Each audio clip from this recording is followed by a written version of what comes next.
In darker days, I did a corporate gig at a conference for this big company who made and sold accounting software.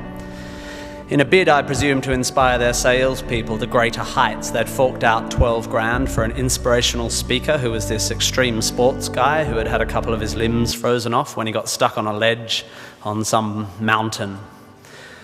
It was weird. Software salespeople, I think, need to hear from someone who has had a long, successful and happy career in software sales, not from an overly optimistic ex-mountaineer. Some poor guy who had arrived in the morning hoping to learn more about sales techniques ended up going home worried about the blood flow to his extremities. It's not inspirational, it's confusing. And if the mountain was meant to be a symbol of life's challenges and the loss of limbs a metaphor for sacrifice, the software guy's not going to get it, is he? Because he didn't do an arts degree, did he? He should have. Arts degrees are awesome and they help you find meaning where there is none. And let me assure you, there is none. Don't go looking for it. Searching for meaning is like searching for a rhyme scheme in a cookbook. You won't find it and it'll bugger up your souffle. If you didn't like that metaphor, you won't like the rest of it. Point being, I'm not an inspirational speaker. I've never lost a limb on a mountainside, metaphorically or otherwise, and I'm certainly not here to give career advice because, well, I've never really had what most would consider a job. However, I have had large groups of people listening to what I say for quite a few years now, and it's given me an inflated sense of self-importance. So I will now, at the ripe old age of 37.9, bestow upon you 9 life lessons. To echo, of course, the 9 lessons of carols of the traditional Christmas service, which is also pretty obscure. You might find some of this stuff inspiring, you will definitely find some of it boring, and you will definitely forget all of it within a week. And be warned, there will be lots of hokey similes and obscure aphorisms which start well but end up making no sense. So listen up or you'll get lost, like a blind man clapping in a pharmacy trying to echolocate the contact lens fluid.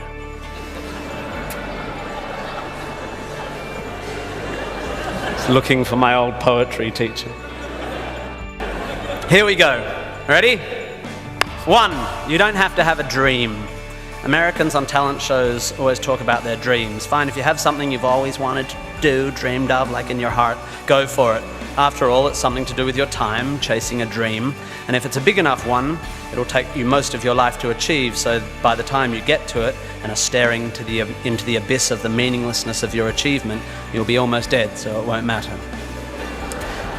I never really had one of these dreams, and so I advocate passionate dedication to the pursuit of short-term goals. Be micro-ambitious, put your head down and work with pride on whatever is in front of you. You never know where you might end up. Just be aware the next worthy pursuit will probably appear in your periphery, which is why you should be careful of long-term dreams. If you focus too far in front of you, you won't see the shiny thing out the corner of your eye. Right? Good. Advice, metaphor. Look at me go. 2, don't seek happiness. Happiness is like an orgasm. If you think about it too much, it goes away.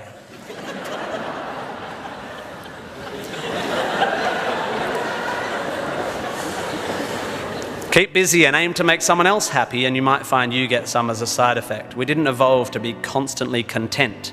Contented Homo erectus got eaten before passing on their genes. 3, remember, it's all luck. You are lucky to be here. You are incalculably lucky to be born, and incredibly lucky to be brought up by a nice family that helped you get educated and encouraged you to go to uni. Or if you were born into a horrible family, that's unlucky and you have my sympathy, but you are still lucky. Lucky that you happen to be made of the sort of DNA that went on to make the sort of brain which, when placed in a horrible childhood environment, would make decisions that meant you ended up eventually graduating uni. Well done you for dragging yourself up by your shoelaces, but you were lucky. You didn't create the bit of you that dragged you up. They're not even your shoelaces.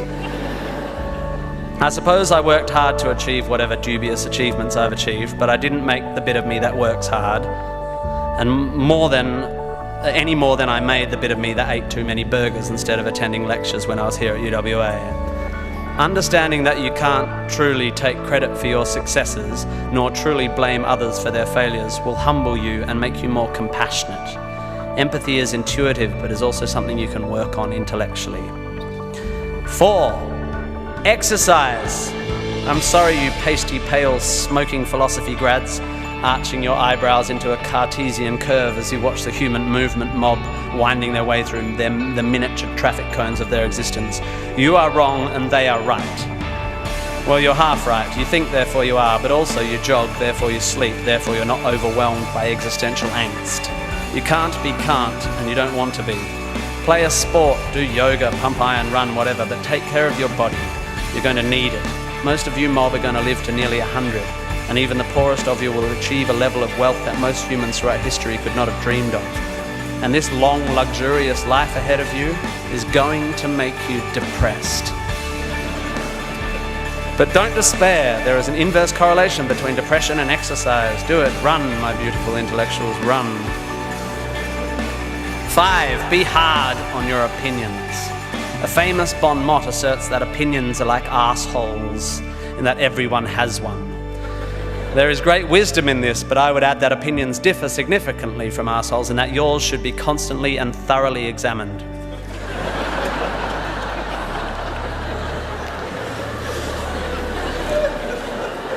I used to do exams in here.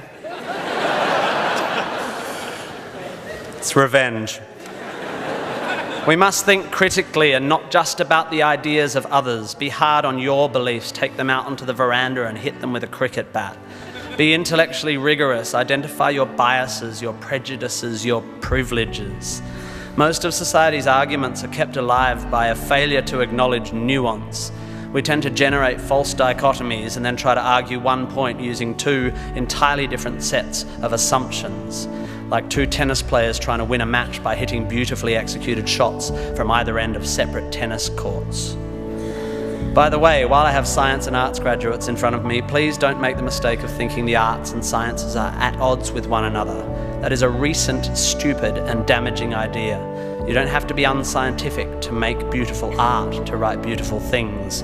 If you need proof, Twain, Douglas Adams, Vonnegut, McEwen, Sagan, Shakespeare, Dickens for a start. You don't need to be superstitious to be a poet. You don't need to hate GM technology to care about the beauty of the planet. You don't have to claim a soul to promote compassion.